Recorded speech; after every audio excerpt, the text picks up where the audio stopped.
Listeners, kembali menjumpai Anda di LSPR News Online. Bersama saya Naurah Melani yang akan menghadirkan sejumlah informasi aktual dengan narasumber terpercaya. Berikut berita selengkapnya.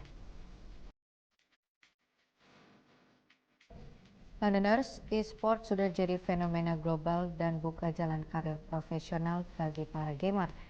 Untuk menjadi pro gamer, dibutuhkan latihan rutin, game yang dikuasai, dan kerjasama tim.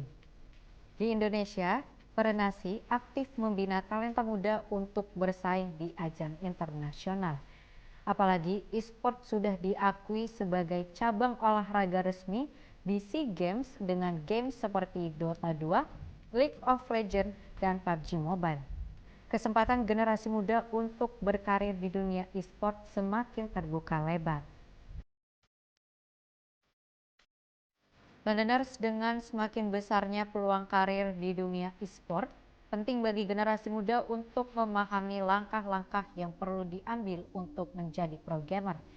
Untuk membahasnya lebih lanjut, sudah ada rekan kami, Ruth Nila, di segmen Room Talk bersama narasumber kami. Silakan Nila.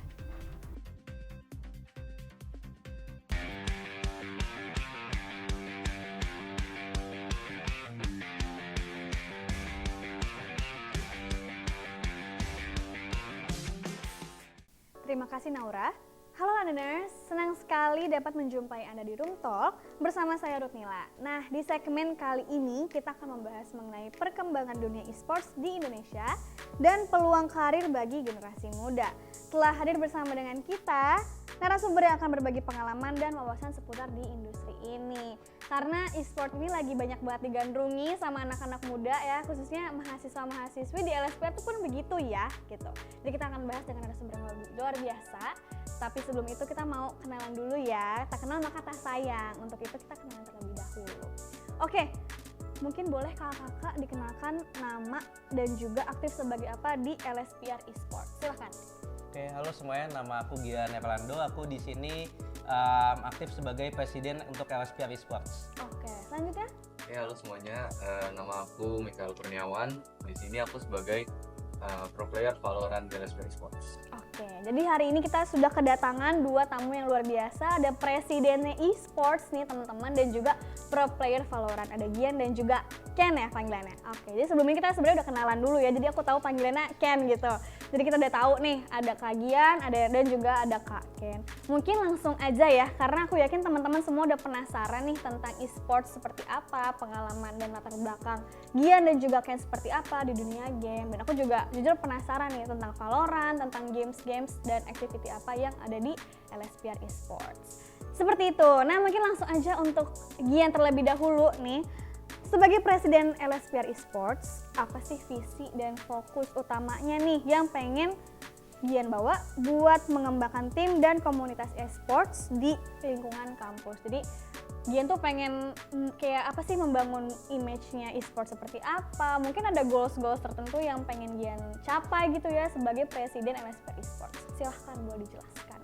Oke, itu pertanyaan bagus ya. Jadi untuk visi dan misi untuk LSPR Esports sendiri itu dari LSPR Esports ingin memajukan nama LSPR tidak hanya sebagai kampus di bidang komunikasi, tetapi juga sebagai kampus yang memiliki klub unggulan di bidang esports.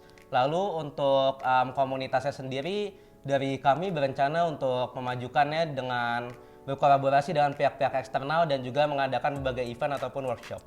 Oke, jadi pengen mengembangkan e-sports ini ya di kampus dan juga memperkenalkan ke luar kampus juga tentunya. Karena dulu kan mungkin e-sports atau nge-game itu dipandang sebelah mata ya. Sekarang e-sports itu pengen lebih bersinar, lebih mendunia juga, apalagi di kampus kita tercinta LSPR. Nah, mungkin teman-teman yang mau join LSPR Esports, adik-adik nih ya, boleh hubungi kakak-kakaknya, ada Gian dan juga Ken. Boleh juga cek Instagramnya LSPR Esports, apa Pak Gian? Instagramnya di @lsprEsports. Oke, bisa follow di situ, bisa tanya-tanya juga ke Gian dan juga Ken gitu. Pertanyaan kedua nih, masih untuk Gian. Jadi langkah apa aja sih yang udah atau yang akan dilakukan buat LSPR Esports biar mendukung pemain supaya bisa bersaing di tingkat nasional maupun internasional? Apakah ada motivasi-motivasi tertentu yang dikasih buat teman-temannya, buat pemainnya gitu sebagai presiden? Oke, mungkin kalau untuk tim kompetitifnya ya, tim kompetitif ini tuh kita setiap minggunya sering mengadakan sparring internal ataupun scrim eksternal. Jadi kita akan mengajak tim-tim dari luar kampus, baik itu umum maupun kampus-kampus lain di luar sana, kita ajak untuk bertanding bareng, kita sparring untuk mengetes kemampuan kita. Lalu kita juga mengadakan atau mengikuti berbagai turnamen yang ada di berbagai tingkat nasional dan juga tingkat-tingkat kampus begitu. Oke, jadi memotivasi teman-temannya dengan sparring gitu ya, dan juga pastinya mau meningkatkan jiwa bermainnya lebih semangat gitu ya, jiwa kompetitifnya gitu ya. Betul. Oke, seperti itu.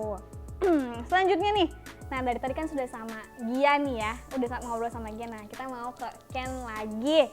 Ken, untuk selanjutnya untuk Ken, pertanyaannya, bisa nggak sih Ken ceritain apa yang bisa bikin Ken itu tertarik memilih Valorant sebagai game utama untuk ditekuni secara profesional? Nah kira-kira kenapa sih Ken pilihnya Valorant, kenapa nggak Mobile Legends, kenapa nggak apa ya, apalagi sih games-games di esports itu yang populer? Oh oke, terus? PUBG ada. PUBG, oh iya PUBG, ada PUBG juga. Kenapa nggak Subway Surf? Oh enggak ya?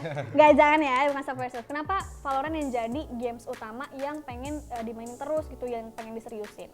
Jadi emang pada awalnya kan dari dulu tuh mainnya, dulu ada nama gamenya Counter Strike 1.6. Nah itu tuh aku udah main dari itu, main di laptop dulu, laptopnya kan laptop jadul juga. main sendiri, lawannya bot. Jadi kita kayak main ya kayak first person shooter pada umumnya. Akhirnya mulai dari situ tuh main mulu, akhirnya kan asah juga kan. Setelah itu muncul PB. Nah pada saat itu tuh main PB juga, sempat main PB dan ikut juga tuh tim PB di luar, sempat main pro play juga. Nah habis itu setelah PB-nya udah mulai hilang, lanjut ke CSGO, Counter Strike Global Offensive. Habis itu udah mencapai rank yang diinginkan, tapi nggak main pro play karena pro play agak susah di CS. Jadi akhirnya memutuskan untuk pindah ke Valorant. Jadi gitu deh kenapa pilih Valorant, karena basicnya main FPS. Oh gitu, jadi emang udah ada basicnya dan emang hobi dan juga dari kecil ya, emang udah hobi juga jadi ditekunin dan milih Valorant gitu. Waktu dulu aku juga inget sih Point Blank itu sempat emang viral, aku juga yang nggak ngerti jadi ngerti gitu. Biasa main di warnet gak sih? Nah biasanya main di warnet, aku juga tahu tuh kakak-kakak sepupu aku biasanya main di warnet. Aku suka diajak walaupun aku ngerti, oh main games tembak-tembakan gitu-gitu aja sih taunya. Gitu. Nah selanjutnya masih untuk Ken lagi. Tadi kan kita udah tahu ya kalau misalkan memang dari kecil emang suka main game, terus emang banyak basicnya, dulu misalnya basicnya dan sekarang lagi dikembangin gitu. Nah boleh nggak sih diceritain buat aku dan juga teman-teman nih yang lagi nonton, Nandener semuanya, kayak apa sih perjalanan yang Ken laluin saat memulai karir sebagai pemain esports, ups and downs-nya, terus struggle-nya gitu. Apa aja yang udah dihadapin gitu buat jadi pro player kayak sekarang? Sebenarnya sih struggle-nya agak banyak, mulai dari yang dulu tuh laptopnya kan agak memumpuni buat main. Iya benar ya. Jadi kayak agak kehambat dikit. Terus setelah karena COVID, jadi itu dibeli komputer. Itu jadi buat memumpuni main game sekalian buat kelas juga. Terus mulai dari situ tuh skillnya mulai naik. Walaupun ada downnya juga karena kan kita nggak selalu ketemu musuh yang selevel ataupun berbeda, kan selalu kadang lebih tinggi. Jadi bisa dibilang lawannya juga agak banyak yang susah gitu sih struggle-nya. Di situ ya, dengan device yang masih memadai dulu gitu-gitu aja, sekarang udah upgrade nih device-nya gitu karena COVID. Tapi sekarang udah oke lah ya. Sekarang pencapaian sekarang alhamdulillah sudah oke banget gitu. Masih untuk Ken dan juga ada Gian juga, aku masih mau nanya-nanya yang banyak ya untuk sharing juga ke teman-teman semuanya yang lagi mungkin sekarang struggle juga nih kayak kakak-kakaknya dulu mungkin ada di tahap itu gitu. Nah buat Gian dan juga Ken, apa sih yang kalian lakukan untuk menjaga konsistensi dan motivasi dalam berlatih? Karena kadang kan ada titik jenuh ya, mungkin ya karena seperti yang Ken bilang, karena ketemunya lawannya susah jadi males main. Karena jujur aku gitu, dulu pas aku main Mobile Legends, aku tuh kalah terus gitu. Aku ketemu timnya tuh kadang yang nggak membantu, terus musuhnya tuh susah, aku jadi kalah terus. Nah itu aku jadinya demotivasi gitu. Nah kalau dari Ken dan Gian ada nggak sih tipsnya dan apa sih motivasinya biar bisa sampai di titik ini gitu? Mungkin dulu dari Gian dulu. Oke, mungkin kalau dari aku tuh penting banget kita menjaga time management atau Oke, benar. menjaga balance dari segi waktu. Jadi untuk pembagian waktu itu kita harus pas di mana kita ya sebagai mahasiswa aktif juga kita harus menjaga porsian untuk bermain game dan juga untuk belajar ataupun kuliah. Benar. Jadi kita nggak boleh terus-terusan main game dan ya dengan menjaga waktu tersebut kita menjadi lebih nggak jenuh aja gitu kalau misalnya main game karena ya tujuan utama walaupun baik itu mau sekedar kompetitif ataupun untuk fun aja itu tetap aja kita buat bermain game itu harusnya kita have fun aja Have gitu. fun ya, jadi nggak betul. dibawa stres gitu. Ya, jangan dibawa stres. Betul. Oke, kalau dari Ken sendiri nih gimana? Kalau aku motivasinya tuh jadi misalnya kalau misalnya menang main dan kalah itu kayak take rest dulu 5 menit, 10 Oke. menit, minum atau enggak sekedar keluar buat cari angin dulu. Itu udah cukup, terus lanjut main lagi. Kalau misalnya kalah lagi, mungkin lagi bad day jadi off dulu aja nggak apa-apa. Mungkin ada kegiatan lain yang harus dilakukan. Jadi gitu sih kalau motivasinya. Sama main rajin latihan aja. Oh, rajin latihan teman-teman. Jadi jangan senang-senang di awal aja ya, kesononya nggak diseriusin lagi. Jadi mungkin ada beberapa poin yang bisa kita ambil. Time management ya, time management harus balance. Apalagi nih kita sebagai mahasiswi aktif, tentu saja harus balance antara main game dan juga belajar gitu. Tugas-tugas jangan sampai dilupain. Dan main game buat have fun aja ya teman-teman. Buat have fun aja, jangan dibawa stres. Kalau kalah ya udah, mungkin emang bad day aja, bener seperti yang Ken bilang. Gitu, dan juga jangan lupa take a rest, tentu aja mata sakit ya kalau misalnya terus-terusan gitu ntar minus nambah nih. Nah jadi harus take a rest juga nih teman-teman gitu. Mungkin kalau misalnya emang mau belajar, mau butuh tips motivasi bisa tanya ke Gian. Mungkin boleh sekalian Gian Instagramnya apa deh gitu. Instagram Gian, biar adik-adik kalau misalnya mau nanya-nanya atau teman-teman yang mau nanya-nanya ke Gian boleh langsung DM gitu. Oke, Instagram aku ada di @GianErlando. Gian Erlando. Bisa dicek. Oke, kalau Ken? @living.ikan. Oke, tuh teman-teman kalau misalnya mau nanya ini boleh dong kak, nanya-nanya Boleh boleh banget nih, kok. boleh Open banget kita. nanya ke Gian dan Ken dan juga follow Instagramnya LSPR Esports. Gitu, masih ada beberapa pertanyaan ya, aku juga excited banget untuk nanyanya nih karena ada beberapa pertanyaan yang memang dari pengalaman kalian gitu. Nah, pas banget langsung. Ceritain dong teman-teman pengalaman paling berkesan apa yang pernah kamu alami dalam sebuah turnamen. Kayak ada pengalaman khusus apa gitu yang berkesan? Coba mungkin dari Gian dulu deh. Pengalaman khusus ya. Ya, selama turnamen gitu. Ada nggak sih membekas banget?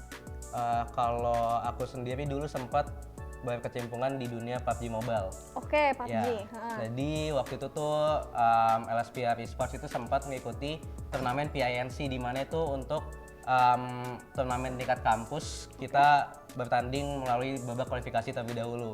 Nah itu tuh merupakan pengalaman pertama aku di dunia kompetitif mau tier B ataupun tier A karena itu merupakan pengalaman sangat berharga. Jadi itu menurut aku sangat berkesan sih buat membawa nama LSPR juga walaupun belum mendapat hasil yang memuaskan. Benar, yang penting usahanya dulu. Kita udah melakukan yang terbaik dan juga membawa nama kampus, pasti teman-temannya bangga, kampus juga bangga gitu. Buat teman-teman juga kalau misalnya emang ikut turnamen gitu dan belum menang, jangan berkecil hati ya. Langsung terus latihan, terus main gitu dan jangan, mungkin ya balik lagi tanya ke kakaknya yang udah berpengalaman. Kalau teman-teman yang belum berpengalaman bisa tanya ke kakaknya dulu. Kalau dari Ken sendiri gimana?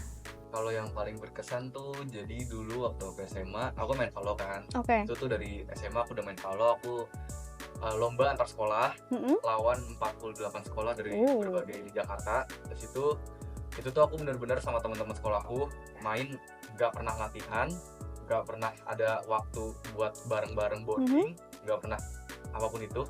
Jadi kita bener-bener main ya ala kadarnya. Terus pas itu kita main di stage. Waktu itu tuh dapat top 4 dari 48 tim itu. Terus paling berkesan sih walk off stage-nya sih. Kan nama timku kan dulu ikan hiu makan tomat ya. Jadi kita walk off stage-nya kita buat tomat. Oh, unik ya Londoners. Emang pengalaman-pengalaman kakak ini luar biasa gacor sih. Bahasanya gacor ya sekarang. Keren banget pengalaman-pengalamannya. Teman-teman juga jangan takut untuk mencoba. Terus pakai waktunya dengan baik. Bisa juga nanti seperti Ken yang tiba-tiba belum pernah ketemu ya. Kalian nggak ketemu nggak apa ngatanya tiba-tiba top 4 dari 48 sekolah, kan keren banget gitu ya. Terus apa sih hal yang paling penting dalam dunia e-sports, terutama di level kompetitif ya? Apa sih hal yang terpenting gitu yang memang harus dipunyai oleh setiap pemain? Siapa dulu mau jawab? Wah, Ya boleh Ken dulu deh. Dari aku yang penting tuh pasti kalau dari tim komunikasi Oke. terus kerjasama, itu 2 hal yang paling penting tuh. Karena individualisme tuh paling nomor 3 atau nomor 4. Oke. Karena kalau misalnya nggak ada komunikasi, bisa aja misalnya kita lagi maju terus langsung mati, terus gak ada komunikasi apa-apa. Jadi kita nggak tahu musuh di mana, kita nggak tahu apa aja yang udah dipakai sama mereka. Oke. Kalau dari Gian? Kalau dari aku betul katakan komunikasi itu yang paling utama, karena dengan komunikasi kita bisa bekerja sama dengan baik, dan mungkin yang kalau menurut aku yang kedua tuh namanya bonding. Jadi kita harus sering-sering ngadain bonding ini dengan sama tim kita biar ada chemistry di antara satu ataupun player lain ya. Biar kerja sama antar tim juga lebih top lah kesannya. Gitu. Jadi komunikasi bukan cuma sehari-hari aja ya, bukan cuma di kampus, di rumah, tapi dalam bermain game juga tentunya perlu komunikasi dan juga kerjasama supaya bisa bersinergi, bahasanya bersinergi ya sekarang. Oke. Nah, ini juga salah satu pertanyaan yang paling penting dan juga mungkin teman-teman penasaran, saran apa aja sih yang kakak-kakak nih Gian dan Ken mau kasih supaya pemain muda yang ingin menjadi pro player tuh bisa lebih semangat gitu. Saran-sarannya apa? Mungkin yang lagi sekarang di struggle atau gimana? Boleh dikasih saran-sarannya deh gitu.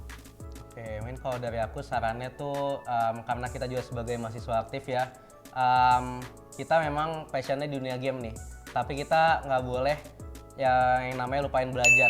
Karena sekalipun kita tetap passion di dunia game, tetap belajar itu yang harus utama. Jadi kita harus membagi waktu dan bisa balance terhadap kedua bidang tersebut, maupun di game maupun pembelajaran begitu. Oke, nah kalau dari Gian sendiri kan Gian sekarang menjabat sebagai presiden e-sport ya. Gimana sih cara membagi waktu belajarnya dan juga dalam jabatannya sebagai e-sport gitu? Apakah ada suatu hal yang aduh jadi capek, berat gitu? Gimana cara membaginya juga? Oke, kalau dari aku tuh membagi waktunya dengan membuat di Google Calendar. Oke. Jadi kami tuh di internal organisasi LSPR Esports, kami mengadakan meeting beberapa minggu ataupun beberapa bulan sekali atau lebih dari sekali, tergantung beratnya program kerja yang kami laksanakan. Nah, jadi kami akan mengatur sesuai jam masing-masing dan menyesuaikan dengan jadwal setiap anaknya gitu. Jadi bisa terbalance lah ya, seperti balik lagi time managementnya juga, balance-nya juga gitu. Oke. Ini segitu aja pertanyaan-pertanyaan kita hari ini ya. Semoga teman-teman yang nonton juga jadi pertama terhibur dan juga dapat informasi-informasi baru dari Gian dan juga Ken hari ini. Senang sekali bisa ngobrol nih sama Gian dan Ken tentang e-sport. Sekali lagi teman-teman kalau misalnya pengen join LSPR Esports bisa langsung follow aja di LSPR Esports. LSPR Esports. Tanya-tanya ke kakaknya nih buat Gian dan juga Ken, boleh banget. Oh by the way, Gian dari kampus Sudirman Park. Sudirman Park. Jadi kalau teman-teman dari Sudirman Park mau ngobrol-ngobrol langsung boleh ya ke Kak Gian. Kalau misalnya dari Ken dari mana?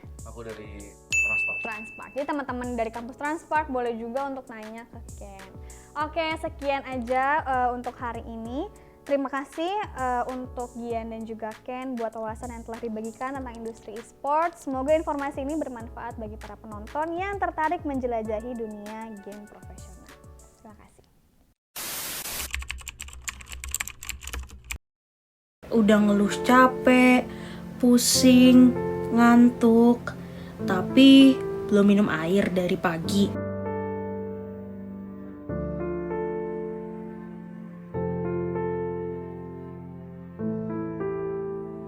Kadang bukan tugasnya yang berat, kadang kamu cuma butuh 1 teguk air.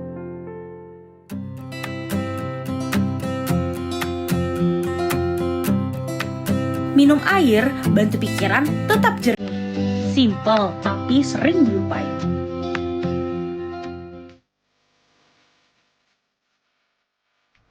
Baik, terima kasih Nila dan narasumber kami atas obrolan yang informatif mengenai industri e-sport. Tanda Nares, informasi tadi sekaligus mengakhiri jumpa kita di LSPR News Online pada hari ini. Saya Naura Melani Harman, mewakili kerabat kerja, pamit undur diri dan sampai jumpa.